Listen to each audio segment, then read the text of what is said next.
berlanjut oleh iman kepada apa yang Allah lakukan. Roh itulah yang datang kepada Paulus, Bang Juma. Makasih Bang Juma, mungkin sampai sedemikian yang bisa saya sampaikan. Makasih untuk diskusi yang baik juga Bang Fandi dan juga semua bapak-bapak yang bersama. Iya, baik.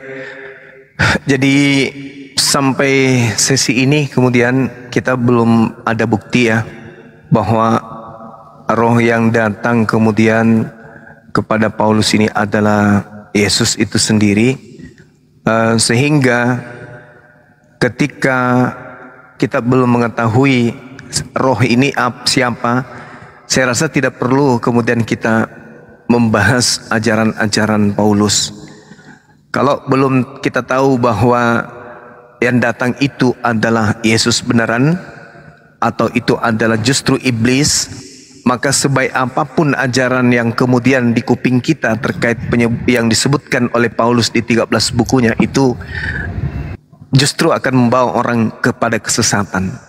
Sebelum kita membuktikan bahwa itu adalah Yesus, maka percuma kemudian kita membahas isi suratnya Paulus.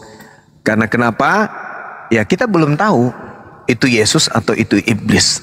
Sebab Yesus mengatakan di dalam Matius 7, ya, camkanlah terlebih dahulu, aku sudah mengatakannya kepadamu, apabila ada orang berkata bertemu dengan aku di padang gurun, bertemu dengan aku di dalam bilik, jangan kau percaya, sebab kedatanganku yang kedua ditandai dengan cahaya seperti kilat yang menyambar dari timur sampai ke barat.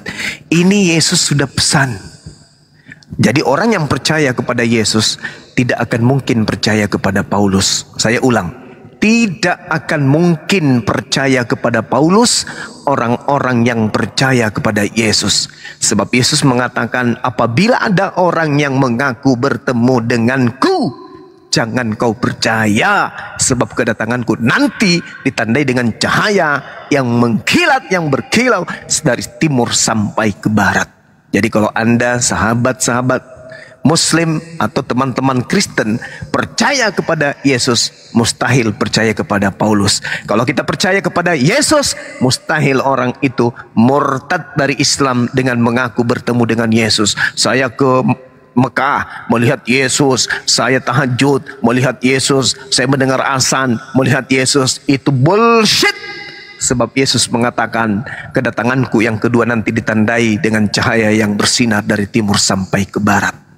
Lalu apa poinnya kemudian roh ini masuk kepada Paulus? Roh ini menginginkan agar orang-orang lemah akal menyembah manusia yang digantung terkutuk di atas pohon. Dan itu terjadi. Artinya roh ini berhasil menuntun manusia untuk meninggalkan ajaran Tuhan yang diajarkan oleh Yesus, yang diajarkan oleh Nabi Musa kepada Bani Israel, dan yang diajarkan oleh Tuhan kepada baginda Rasulullah Muhammad SAW. Dengan catatan penting, roh ini berhasil menjadikan keturunan Adam terbagi dua. Ada yang Muslim, ada yang kafir, ada yang taat, ada yang ingkar. Coba perlihatkan diri Anda kemudian. Apakah Anda orang taat? Apa yang Anda taatin? Ke gereja bukan perintah Nabi, menyembah Yesus bukan perintah Nabi, makan babi bukan perintah Nabi, mengharapkan kemudian keselamatan dengan tidak bersunat bukan perintah Nabi. Lalu apa yang kita inginkan, yang Anda inginkan, yang saudara inginkan dengan mengikuti roh yang datang kepada Paulus? Toh endingnya di dalam Matius 7 nomor 22 nomor 23, Yesus mengusir orang-orang yang mengikuti roh yang datang kepada Paulus. Karena roh itulah yang mengajarkan orang Kristen memanggil Yesus Tuhan, Tuhan, Tuhan, Tuhan, Tuhan, bernubuat pakai nama Yesus, mengusir setan pakai nama Yesus, bermujizat pakai nama Yesus. Tapi endingnya apa kata Yesus? Aku tidak mengenal kalian, kalian semua adalah pembuat kejahatan, enyahlah daripadaku. Engkau semua adalah pembuat kejahatan. Pembuat kejahatan dalam Matius 13 nomor 50 dilemparkan ke dalam api neraka. Jadi ending mengikuti roh yang datang kepada Paulus mengaku Yesus itu apa? Keselamatan apa? Gak ada. Kata Yesus di dalam Matius 17 nomor 3, begitu dia noise, maka muncul Matius 17 nomor 3 dan Matius 17 nomor 3 mengatakan, hidup kekal itu, surga itu bisa kamu peroleh dengan cara mengimani dia satu-satunya Tuhan yang benar dan mengimani aku sebagai utusannya. Yohanes 17:3 itu konsep keselamatan bagi pengikut Yesus. Tapi ternyata rempong ketika mengikuti roh yang datang kepada Paulus. Sebab harus minum darah, harus makan daging, harus bla bla bla bla bla bla. Tidak makan ini, makan ini dan makan itu. Itu rempong sekali. Dengan demikian, ya, saya akhiri dialog ini. Saya menunggu saudara-saudara Kristen cendekiawan dari Kristen yang mampu kemudian menguraikan bahwa roh yang datang kepada Paulus itu adalah betul-betul Yesus. Demikian. Bang, ada satu saya ingin menanggapi.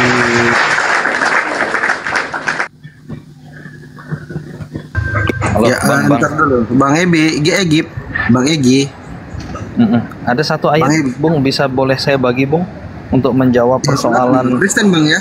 Kristen ya? Ya, Kristen. Ya, Bang Andi atau Ustadz Sugi silakan. Bang Zuma mau sholat dulu.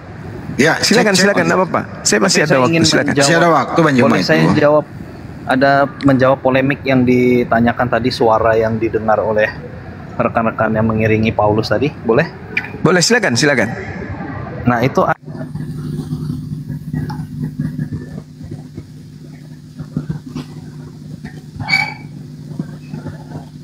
Bang, jangan tenggelam, Bang. Suaranya kehilangan suara kita. Ditelepon bom, Bang. Paling bom yang telepon itu. Assalamualaikum warahmatullahi wabarakatuh. Waalaikumsalam. Waalaikumsalam warahmatullahi wabarakatuh. Dia lagi ngomong itu sambil buka aplikasi. Halo. Astaga. Halo. Iya, silakan. Nggak terima telepon, halo juga. Noise. Buka di halo tes. Noise. Jauh-jauh dulu dari keributan. Buka di Yohanes 12, Bang. Yohanes berapa?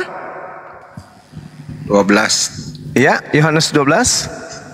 Di nomor? Nggak kedengeran, orang lagi buka aplikasi lagi dia. 24 paling. Nomor berapa? 829. 2829. Oh ya, Oke. Oke. Nah, itu mungkin bisa jadi referensi, Bang, untuk menjawab polemik yang berkaitan dengan Paulus tadi. Jadi, memang waktu orang-orang yang mengiring Paulus itu menuju ke Damsyik, mereka mendengar suara. Nah, suara apa itu?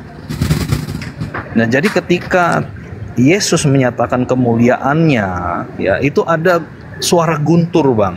Nah, itu yang mungkin mereka dengar. Dan kemudian suara yang kemudian berbicara pribadi kepada Paulus, ya, yaitu firman yang menjadi petunjuk untuk Paulus mengerjakan tugasnya, itu tidak didengar memang oleh mereka. Jadi bisa diindikasikan bahwa semua yang mengiringi Paulus itu mereka melihat cahaya, ya, dan mereka mendengarkan suara guruh atau guntur yang menggelegar. Karena kalau kita membaca dalam ayat-ayat itu kan Rasul Paulus dan mereka kan semua kan jatuh, ya. Jadi ada satu kuasa yang ditunjukkan di situ. Jadi saya pikir itu saja yang menjadi komentar saya. Mohon izin, saya lagi di bandara. Terima kasih. Baik. Saya langsung log out. Baik. Jadi atau saya dengerin. Iya, baik. Tadi di nomor 8 ya. 28. 28 dengan 29. Betul. Oke. Nah, kita lihat apa yang tertulis di sana di 28 ini. Ini kisah yang dituliskan kemudian oleh orang yang bersaksi kepada Yohanes bahwa Yesus sedang berdoa tentang siapa? Tentang Lazarus. Oke. Nah, di dalam Yohanes 12:28, Bapa muliakanlah namamu. Maka penulis dari buku kitab Yohanes ini mengatakan, maka terdengarlah suara dari surga. Aku telah memuliakannya dan aku akan memuliakannya lagi. Memuliakan siapa? Memuliakan Yesus. Ini Yesus belum terangkat ke langit. Tidak ada hubungannya dengan apa yang terjadi kepada Paulus. Yesusnya mengatakan yang datang setelah aku bukan aku. Yang datang setelahku adalah seorang penolong. Kalau ini nggak ada hubungannya. Justru catatan penulis Yohanes ini bertentangan dengan ucapan Yesus bahwa kamu tidak pernah mendengarkan suara Tuhan. Coba Anda baca di dalam kitab saudara tuh. Di Yohanes berapa itu Gurunda? 5:37. 5:37. Apa kata Yesus? Kamu tidak pernah mendengarkan suara Tuhan. Nah, ini aku telah memuliakannya dan aku akan memuliakannya lagi. Kontradiksi dengan pengucapan Yesus. Tapi di situ bukan poinnya. Di data 29-nya dikatakan orang banyak yang berdiri di situ dan mendengarkannya berkata bahwa bunyi itu guntur. Ada pula yang berkata seorang malaikat telah berbicara dengan dia. Berarti ada suara yang didengarkan kemudian oleh Yesus, dan yang mengerti tentang suara itu hanya Yesus tok. Sehingga orang lain tidak mengerti itu. Mengerti hanya Yesus. Makanya yang lain mengatakan ini suara guntur. Seorang malaikat telah berbicara dengan dia. Sebagian juga mengatakan bahwa ada malaikat yang berbicara dengan dia. Artinya tidak ada hubungannya dengan yang terjadi kepada Paulus. Gak ada hubungannya, nggak ada. Bukan, Bang. Boleh saya menanggapi lah? Ya, silakan. Jadi gini, maksud saya itu saya hanya ingin mengajak kepada logika kita, akal ya, akalnya kita itu begini loh Bang. Tuhan itu kan maha kuasa. Dia sanggup ya, Tuhan, oke. Dia betul. Ya, dia sanggup menyampaikan dengan cara apapun, dan kemudian betul. Pengalaman yang dialami oleh mereka, saya mengambil ayat itu mungkin secara koneksi langsung tidak ada. Tetapi ayat Alkitab sendiri menjawab persoalan itu, bahwa kemudian ternyata ada ya orang yang tidak mendengar suara Tuhan ngomong, tetapi mereka bisa mengatakan bahwa itu suara guntur atau ada suara seorang malaikat. Artinya gini, itu kan orang-orang yang mereka istilahnya tidak percaya. Dalam konteks ini kan Yesus ingin berbicara kepada Paulus secara pribadi. Panggilan itu diberikan pada Paulus secara pribadi, sehingga dia menyatakan dirinya kepada Paulus pribadi. Persoalan bahwa kemudian ada cahaya, kemudian ada suara guntur menggelegar atau apapun yang menjadi efek daripada maksud yang utama tadi, itu sesuatu yang menurut saya sangat adikodrati, yang wajar terjadi ketika Tuhan ingin memanggil seseorang itu. Secara khusus waktu itu konteksnya Paulus. Jadi saya pikir sangat logis kalau hal itu. Jadi kalau ayat itu dipertanyakan bahwa kemudian mengapa ayat itu kontradiksi, di sisi lain bahwa seolah-olah Kisah Rasul menyatakan, Lukas mencatat itu kan sepenulisnya adalah Lukas. Lukas sendiri adalah seorang tabib. Saya yakin dia sangat detail. Dia menyampaikan itu sangat detail. Oleh sebab itu saya pikir tidak ada kontradiksi di situ. Itu khusus untuk ayat itu ya. Kalau persoalan bahwa tadi yang abang tanyakan, saya masih belum, karena saya baru gabung juga sih. Ya saya belum mengikuti dari awal. Tapi paling tidak saya ingin menjawab polemik yang di ayat yang dikatakan bahwa itu kontradiksi ayat itu. Tidak. Antara Kisah Rasul, peristiwa di mana terjadinya Lukas berapa ya, Kisah Rasul berapa tadi? Ya, itu tidak, intinya tidak kontradiksi lah itu. Itu tidak kontradiksi, justru malah saling melengkapi dengan saya membuktikan di satu ayat Yohanes itu bahwa ada peristiwa yang seperti itu terjadi. Artinya apa yang dialami oleh Paulus dan orang-orang yang mengikuti dia bisa saja terjadi seperti itu. Oke, itu deh yang bisa saya jawab. Oke, baik. Jadi gini Bung, tolong pasang kuping baik-baik ya. Saya juga pasang kuping saya tadi ketika Anda menjelaskan, sehingga saya bisa menguraikan dan bisa membantah apa yang Anda sampaikan. Anda membawa data Yohanes 12 ini, itu tidak ada kontradiksi. Orang banyak yang berdiri di situ mendengarkan Yesus dan berkata, maksudnya mendengarkan suara dan berkata bahwa itu bunyi guntur. Ada pula yang berkata itu adalah seorang malaikat telah berbicara dengan dia. Mana kontradiksinya? Gak ada kontradiksi. Semua orang mendengarkan suara itu. Ada yang mendengarkan itu suara guntur, ada juga yang mengatakan bahwa suara malaikat telah berbicara kepada dia. Kontradiksinya di mana? Mereka sama-sama mendengar. Sama sekali tidak ada kontradiksi di situ. Yang menjadi kontradiksi itu adalah di Kisah Para Rasul 9, mereka mendengar suara itu di dalam Kisah Para Rasul 9 nomor 7. Tapi Lukas menerangkan pengakuan Paulus di Kisah Para Rasul 29, mereka tidak mendengarkan suara itu.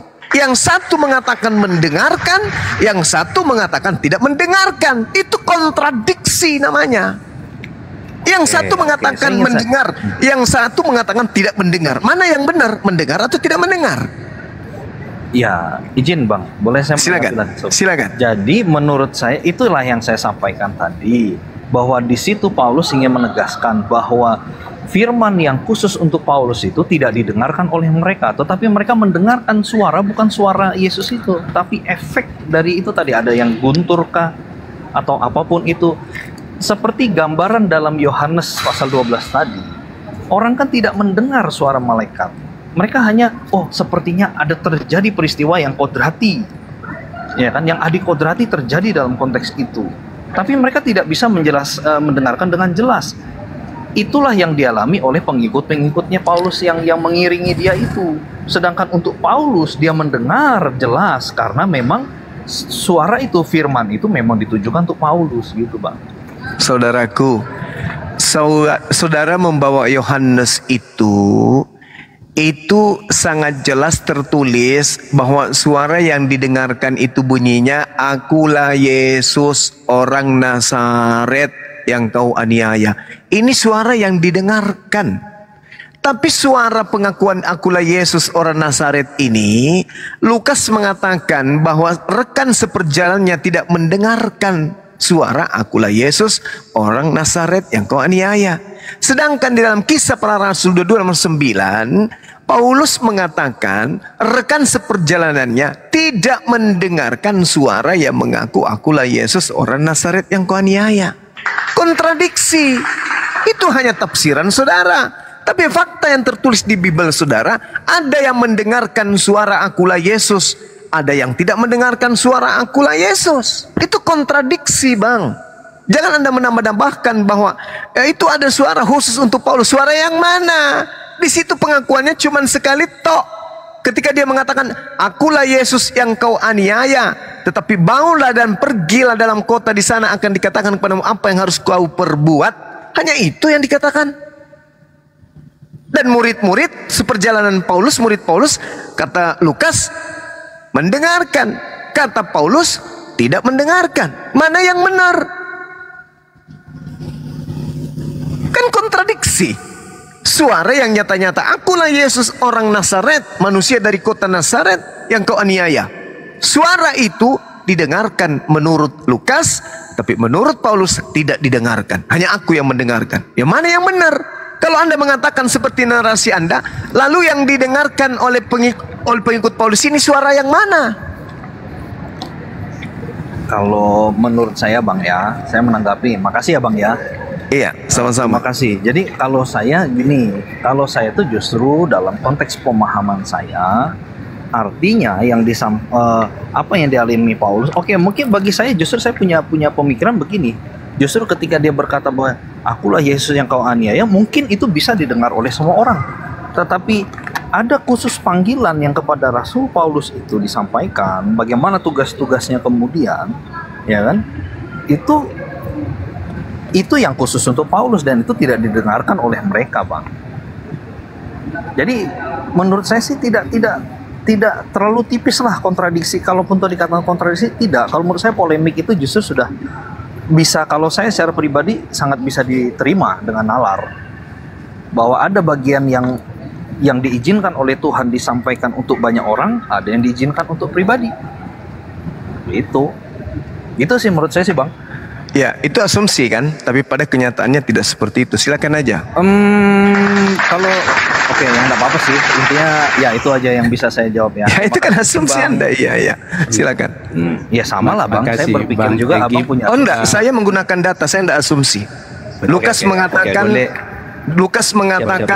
Pengikutnya mendengar, tapi Paulus mengatakan pengikutku tidak mendengar. Itu kontradiksi. Demikian. Ya, Bang, saya lebih setuju dengan Bang Juma. Maksudnya ada yang berbeda di sana. Tetapi apakah kontradiksi apa tidak, nanti coba kita lihat lagi nanti. Seperti yang saya sampaikan, pekerjaan yang kemudian itu akan membuktikan apa yang mereka dengar. Artinya, Paulus datang ke Damsyik sebenarnya mau membinasakan orang-orang yang mengikut jalan Kristus itu. Tetapi justru karena setelah kejadian itu, dia berbalik dan mengikuti kata itu. Maksudnya dia sampailah ke jalan lurus dan akhirnya nanti sampai ketemu Ananias yang di sana, yang menerangkan maksud itu. Bahkan juga kejadian dia menjadi buta sampai akhirnya nanti dia tidak buta lagi karena sudah dikatakan di sana kepada Ananias. Nah, itu pekerjaan yang berikutnya. Artinya tindakan berikutnya itu akan membuktikan apa yang didengar. Nah, sebenarnya melihat itu tentang perkataan roh mana tadi, Yesus dalam rupa berbicara sebagai manusia kepada orang Yahudi, mereka tidak percaya. Sampai Yesus katakan, oke, kamu tidak percaya kepada aku, nggak apa-apa. Tapi setidaknya percayalah kepada pekerjaan-pekerjaan itu. Nah, hal yang sama juga sebenarnya yang terjadi kepada Paulus. Tidak perlu tidak percaya kepada Paulus, tidak masalah. Tapi pekerjaan-pekerjaan dia meneguhkan apa yang terjadi didengarnya. Sebenarnya memang dikatakan tadi bahwa apa yang terjadi kepada Paulus ketika mendengar perkataan itu, akhirnya dia menjadi percaya kepada Yesus. Yesus katakan di Yohanes 14 ayat 12 dikatakan begini, barang siapa percaya kepadaku, dia akan melakukan pekerjaan-pekerjaan yang aku lakukan, bahkan pekerjaan yang lebih besar, sebab aku pergi kepada Bapa.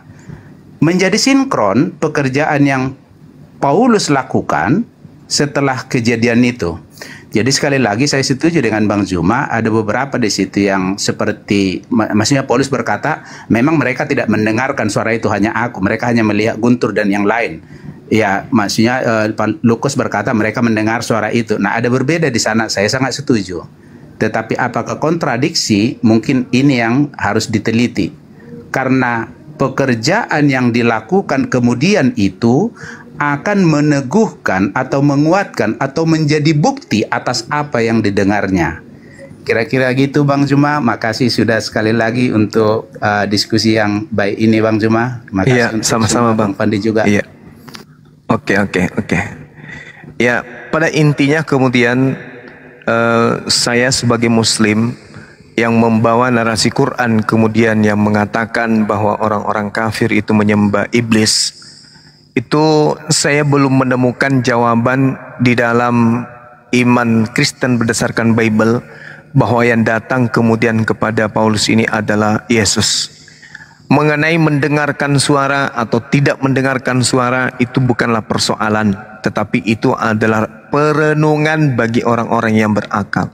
Al-Quran mengatakan iyad'una min dunihi illa inatha wa iyad'una illa syaitanan marida. Yang mereka sembah selain Allah itu hanyalah berhala, dan mereka tidak lain hanya menyembah setan yang durhaka. Artinya Al-Quran saya memberikan pedoman bahwa yang Anda sembah itu adalah iblis. Mohon maaf, itu pengakuan Tuhan saya di dalam Al-Quran.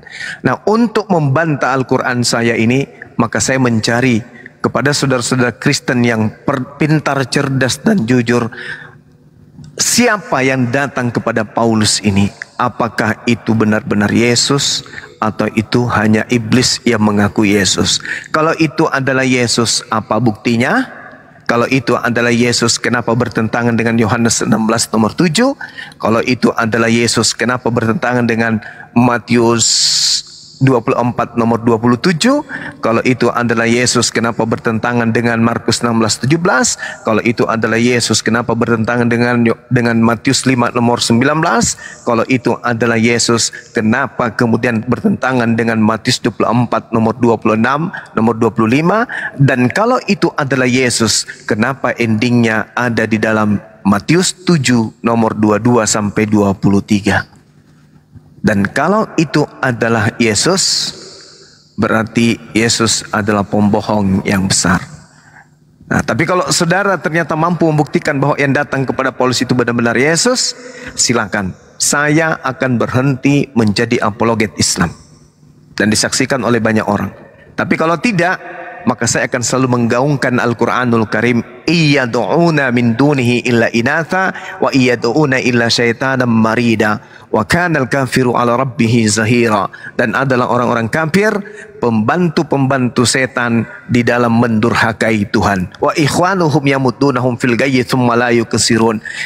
Orang-orang kafir adalah saudara-saudara setan dan saling bahu-membahu, saling membantu satu sama lain untuk menyesatkan manusia, dan mereka tidak akan henti-hentinya menyesatkan manusia. Dengan cara apa? Menyesatkan, mengajak orang masuk ke agamanya lalu menyembah kepada makhluk roh yang mereka katakan sebagai sebutan teos, atau kalau di Indonesia kan adalah dewa.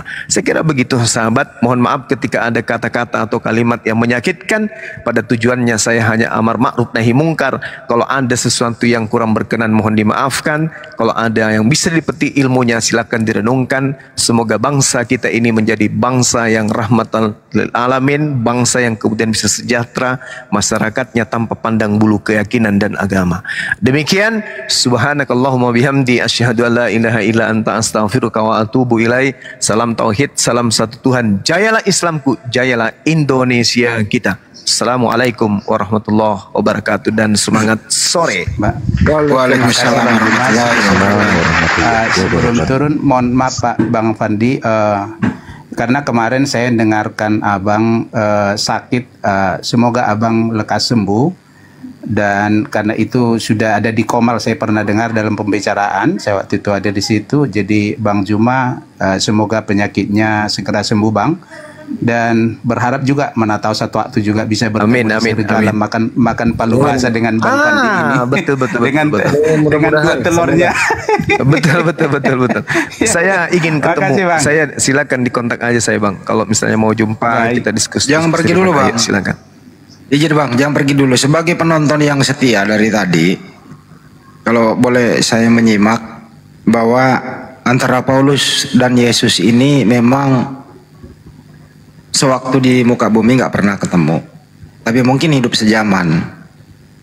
Ternyata survei membuktikan memang Paulus ini sangat-sangat kejam waktu dia ada di muka bumi, waktu masih